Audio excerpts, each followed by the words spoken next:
Welcome and thanks for joining us today. You're listening to the Women's Broadcast Television Network, and I'm your host, Shay Vaughn. WBTVN is the all-women's internet television station where content is created by women and for women. And you're here today listening to the Expert Spotlight Show.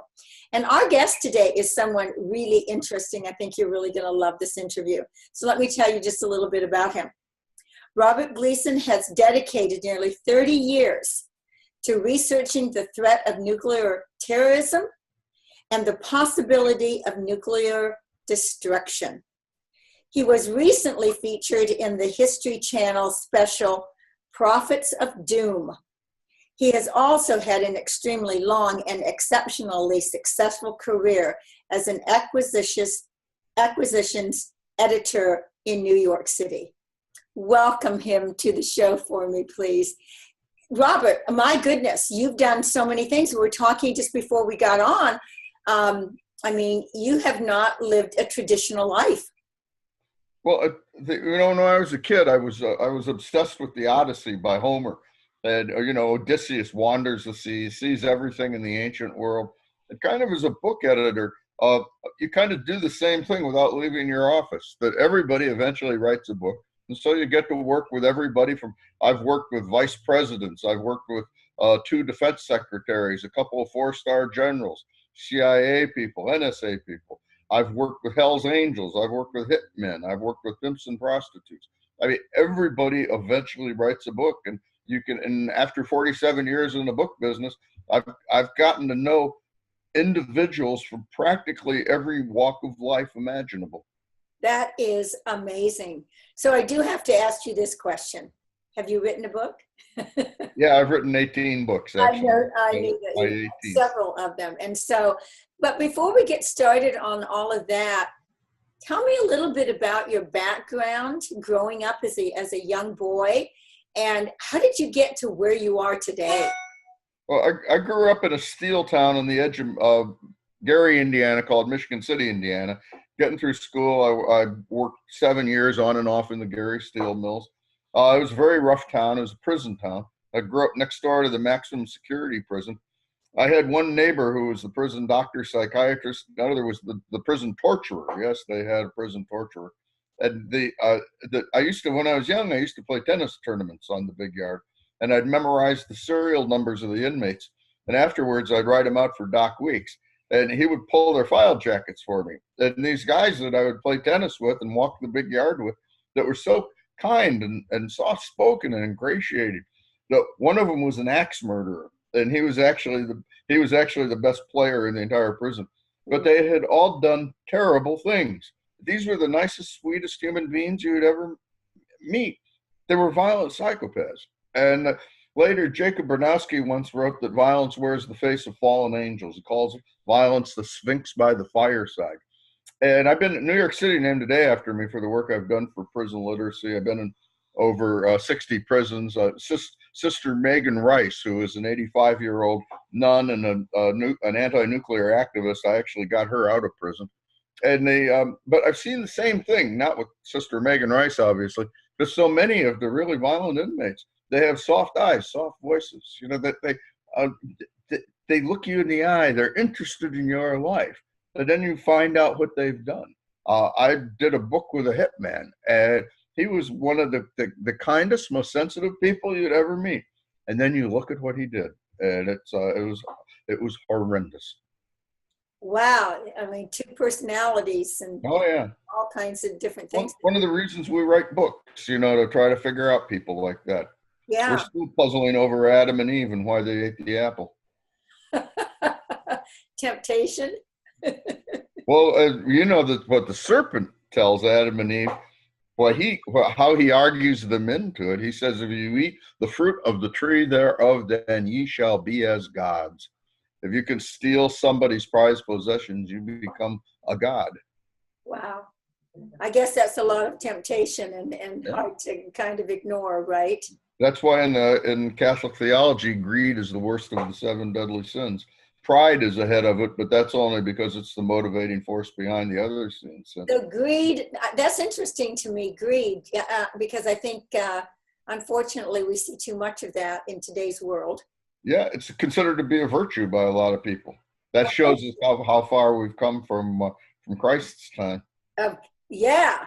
Uh, wow. I mean, greed is not sharing at all, not giving a hand up, not helping your neighbor, not, writing beautiful books about, giving back. Yeah. All of those things. Wow.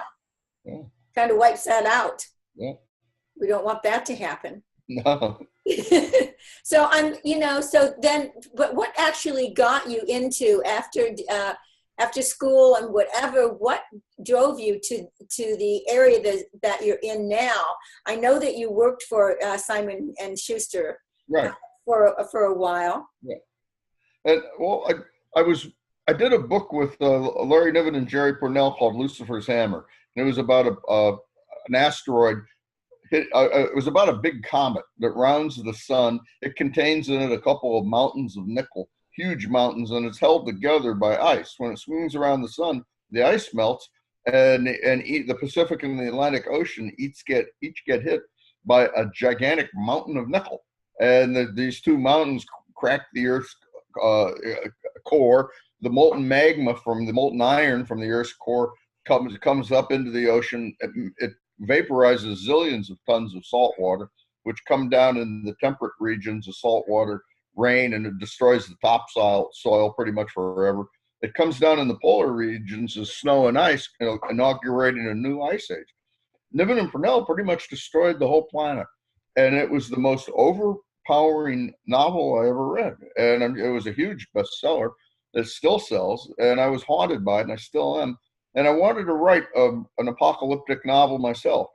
And I looked at it seemed to me there had never been a really good one done where they dramatized the nuclear apocalypse. I was interested in it, but you couldn't really, the scenarios didn't work. Back in the days of the Cold War, there was no logical reason for the United States and Russia to destroy each other. There was a mutual suicide pact. But after the Soviet Union broke up, suddenly there was a lot of bomb-grade, highly enriched uranium and plutonium on the black market. It was available, and terrorists could put this together. They could foment nuclear strikes. They could even create the illusion that the great powers were nuking each other. It was really dangerous stuff. I went to study it and the subject, and there is almost nothing out there on nuclear terrorism. In fact, I wrote a nonfiction book on it just simply because there wasn't anything out there. Wow. And then I really got into the subject, and I had access to a lot of real experts, and it was scary. It's much easier to do than to commit a nuclear terrorist attack is much easier to do than people realize. And most people that really study it are kind of astonished that it hasn't happened already. Really? Yeah. I mean, but look at how much turmoil every single day that we hear about this happening that you're talking about. And if you get a chunk of bomb-grade, highly enriched uranium, the size of a grapefruit, and you put one chunk on the ground, you put another chunk 6 feet above it, and you drop the one onto the other. If you hit it square, you could get between half and 2/3 of the Hiroshima yield. You put them in a piece of old Civil War cannon barrel, you blast one into the other, you might approximate the Hiroshima yield. As Luis Alvarez, who created the triggering mechanism for the Hiroshima bomb, said, once you're in possession of the bomb-grade, highly enriched uranium, a high school kid could build the Hiroshima bomb. And that stuff is not well guarded. My old friend Sister Megan Rice proved that. She broke into our Y-12 nuclear facility at Oak Ridge, which was outside of Knoxville. She cut through the fence at night with bolt cutters, went in, she spray painted peace slogans on the big building that houses, it's the biggest repository of bomb-grade highly enriched uranium in the world. It has over 100,000 tons. She spray painted peace slogans and sat down on the curb and sang hymns until finally somebody picked her up. She'd been there several hours. It's not that hard to get this stuff, and it is kind of a mystery why there haven't been nuclear terrorist attacks. In Pakistan, we know that there's a terrorist. The TTP has broken into a half a dozen nuclear facilities, blown them up. there have been nuclear terrorist attacks in Pakistan. And how come we haven't even heard about that, though? It gets into the newspapers, but it's not, I don't know, it's not dramatic. In the United States, people, they really, what the networks really want to do is attack politicians. They don't, it's the news here is very, very gossipy. They really don't go that much after content. Uh-huh. And so not going after content, I see where everybody wants to find out, the truth on certain things that have been expressed. And yet, even when certain things come out about that, you're not sure whether that's really the whole truth and nothing but the truth. Oh yeah, and everything, as we were talking about greed before, everything's very heavily influenced by money. Everybody hates nuclear power. In my novel, And Into the Fire, I melt down a couple of I have terrorists melt down a couple of nuclear power plants in great detail. In fact, one of the reviews talked about how I really described exactly how terrorists would melt down nuclear power plants.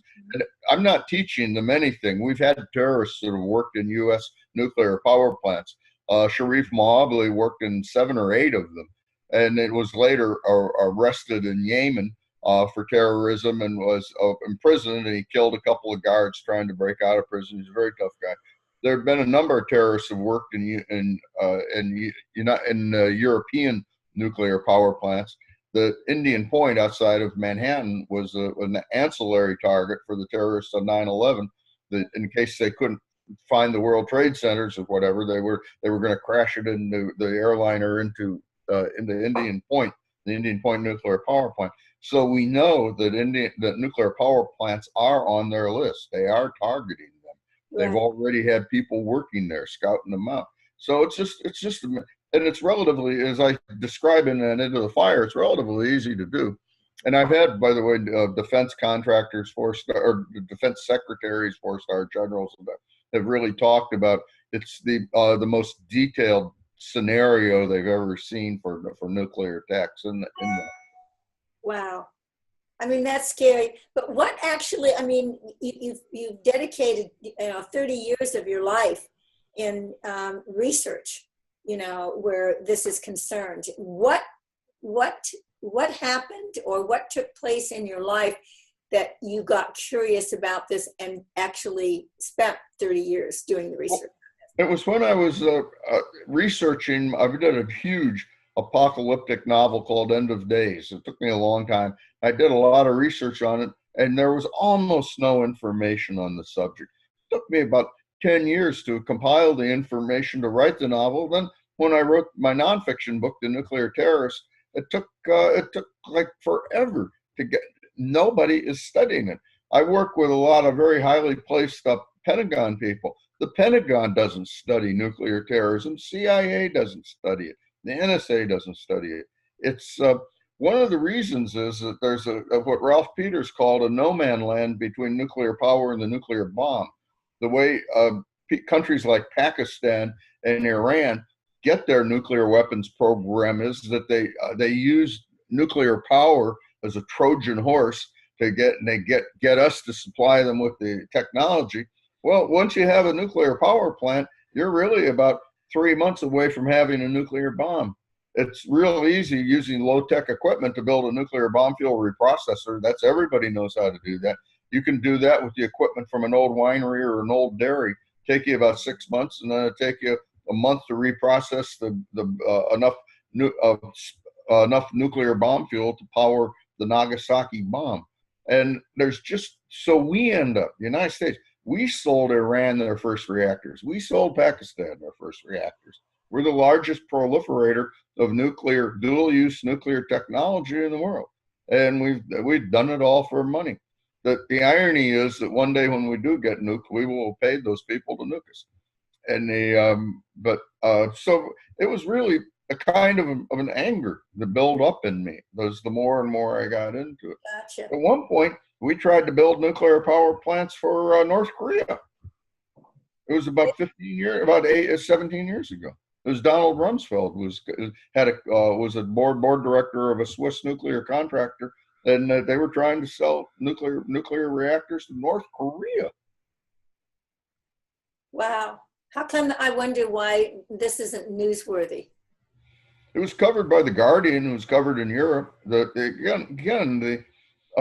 don't. The American news media is isn't.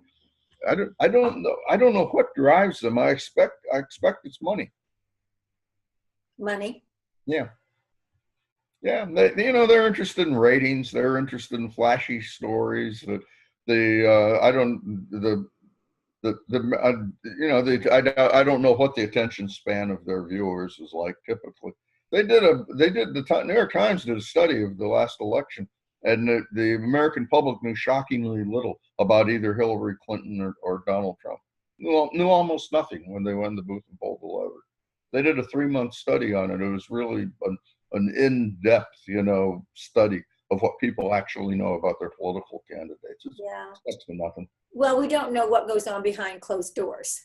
Sure. And I think that's a whole different thing. Sure. I mean, there's many, television programs and whatever that talk about this, and that's true in life. They don't really get to know that person unless you live next door to them, or you become friends, or, have conversations over and above what the media tells us or they tell us. Yeah. That's the only thing that we really have to go on. James in the New Testament says that faith without deeds is dead. And you can surmise quite a bit about a person's character if you look at their deeds, particularly if you follow their money. An old-time investment banker once told me, he said, you never get to know anybody until you handle their money. And, you look at how they've earned a living, what they've done for a living, what have they done for other people. The actions do speak louder than words. And you can intuit quite a bit about people from how just examining how they live their life.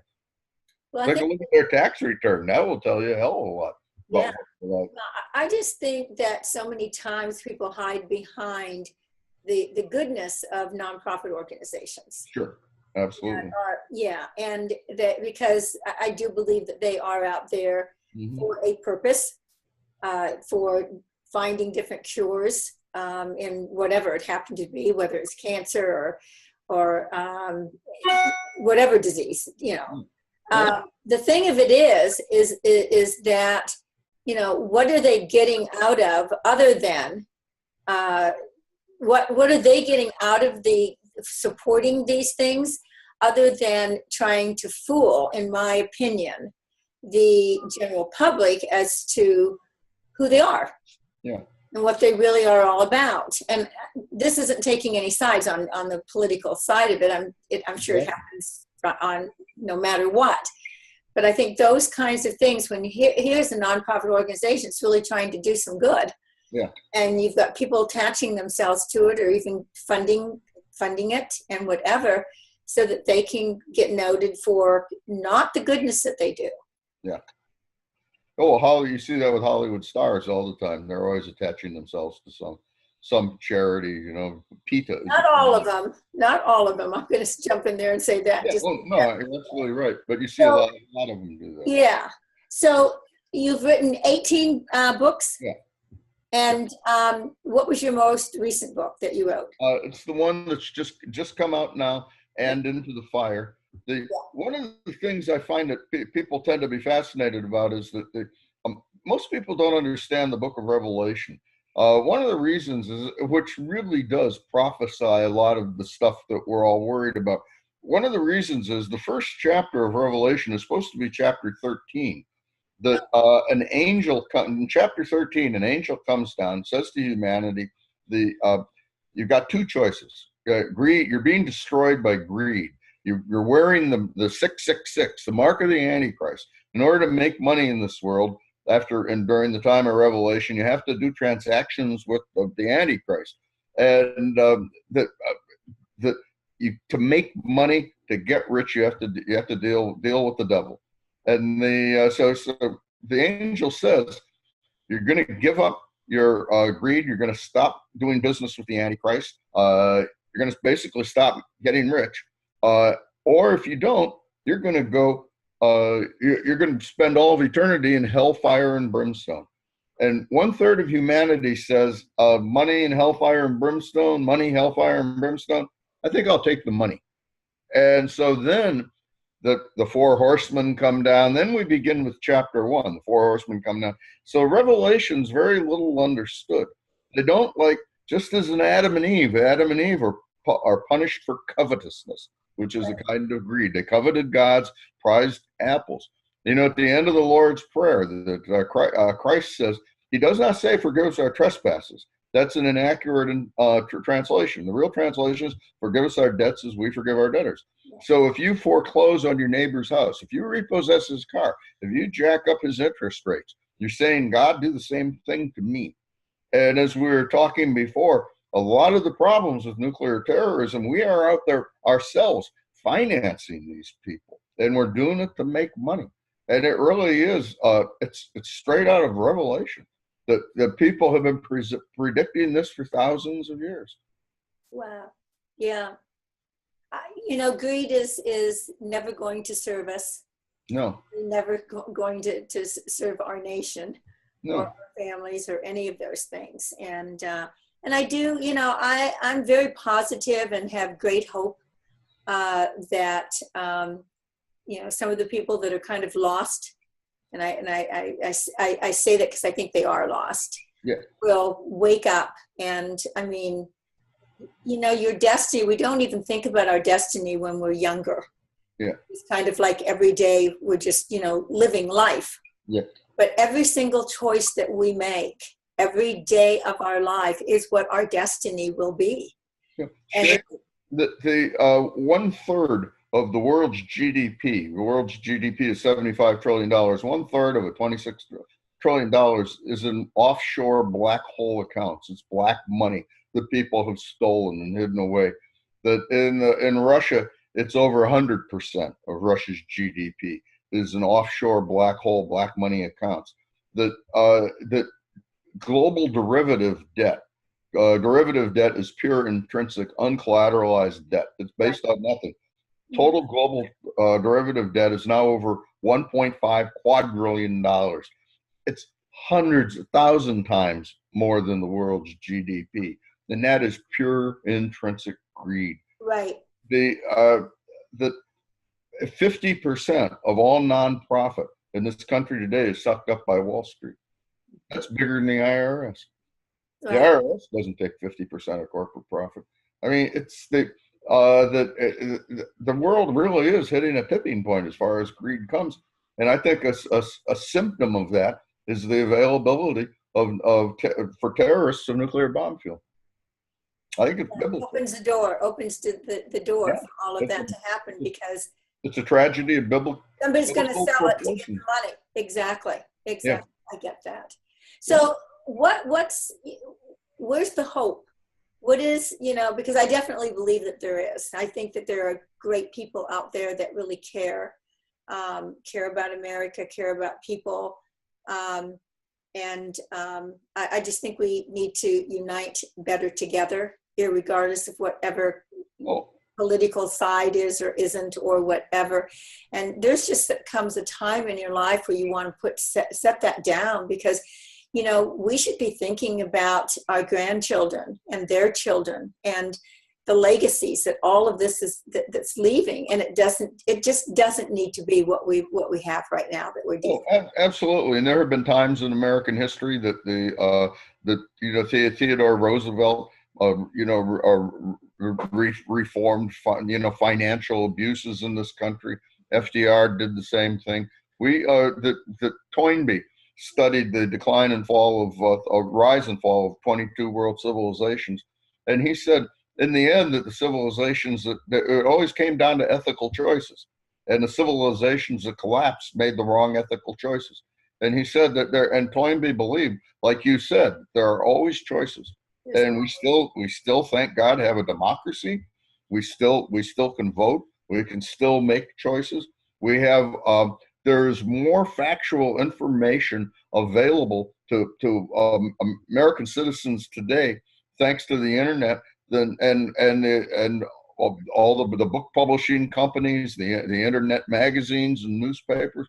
There's more free information available than any time in our history. And if people will just educate themselves to the issues, if they if they take an active interest, we can do anything. Right. We can really turn this country into the city of God. I think we can. And I think that there are great hearts out there that, Oh, absolutely. that definitely, share that. I want to go back though a little bit, because the prison part of this, you actually ended up working with, going into the prisons and working with individuals. Yeah, I was always haunted. While I was in college, I worked in a local steel mill for a time, and they hired ex-convicts and also signed the parole papers for psychotics. And so I worked to a large extent. Over half the steel mill was ex-cons. It was a small mini mill. Over half of it was ex-cons. I got to know a lot of them. And by kind of coincidence, when I started out in book publishing, I worked with a couple of really great ex-convict writers, Malcolm Brawley and Nathan Hurd, and they encouraged me to go into prisons and talk to inmates about how to get free books from publishers, read what books, talk to them about reading books, forming book clubs, talk to them about how to write books, get published. And over the years, I published a couple of dozen inmates, and I got to I said I've gone into a lot of prisons. I don't travel as much as I used to, so I don't. In later years, I haven't been able to do that quite as much. And I'm sure that there's a lot of reward that you feel when you come out of there. Oh yeah. Because it's not all about just going in and being fearful and all of those things. It's like you said. It's like, finding out what the stories are, what happened in people's lives to get them to where they are, That is a really great question. That would be worth a whole entire show. And that's that, because there are people that make bad choices and go off in another direction. I grew up with a kid that did that, and I will wonder for the rest of my life how did that happen? Where he wasn't a bad guy. He ended up with dying with 26 bullets in him, and what happened to him? Where did he make that turn? What was that turn in his life that choice wasn't, necessary? Yeah, I just think there's so many, different things like that. And I love looking into people's lives, because I just feel like I'm so grateful for my own. And I've had my challenges. And so everybody kind of looking at you, they kind of think, oh, she's had everything, or he's had everything. That's just not true.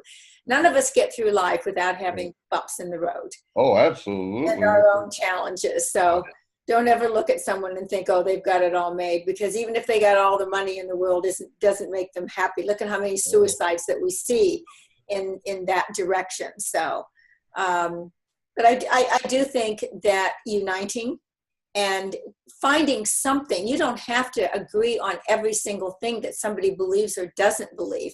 Sure. You certainly can find something that you can unite on, that is, and you leave the other things away, build on something. And that's really where I think there's great hope and opportunity to build a better world for everyone. Mencken used to say that the mark of civilization was to admit that the other person might be right. Yeah. And he would always, if he had an argument with somebody, he would always try to end it by saying to them, "You may be right." Right. Yeah. So I have to ask you this question: all the editing and all the books that you've written and read, and all of the work that you've done, what's your favorite book? Well, the favorite book is always the one, "And Into the Fire," the one I've just finished. Last one. And End of Days is a longer book in which I had a complete global apocalypse. And that was the hardest thing I ever did. But I'm very fond of End Into the Fire. The one I've just wrapped up, I'm very fond of. So it's, that it's always the one that you're closest to is the one you're always. Exactly. Right. I totally understand that. And so I want people to know where they can reach you and get your books and find out more about you, because you're a very interesting individual, and you've done a lot of good. And for the world, I think that, all the books that you've written and edited, there it is. Just pick them up and read them and learn something. So how do they get in touch with you? Well, my website is it should be, if it's not up today, it'll be up in a day or two. Okay. It's GleasonBooks.com. Gleason is like Jackie Gleason, Yeah. Gleason. Gleason. Mm-hmm. Robert H. Gleason Books.com. And that they have, they have a contact page, and there's a clip there, a 7-minute clip from when I starred in that History Channel special, so you can see 7 minutes of Bob. And I always love to hear from readers and people in general. Right. Well, I'm sure you'll be getting some people that are going to reach out and check out your books, and they should. I just thank you really from the bottom of my heart for coming on and sharing your stories and your wisdom and all the things that you do. And I definitely want to thank the audience today for joining us and being part of this show. So until the next time, we'll see you soon. Take care. Bye-bye now. Thank you. Bye-bye.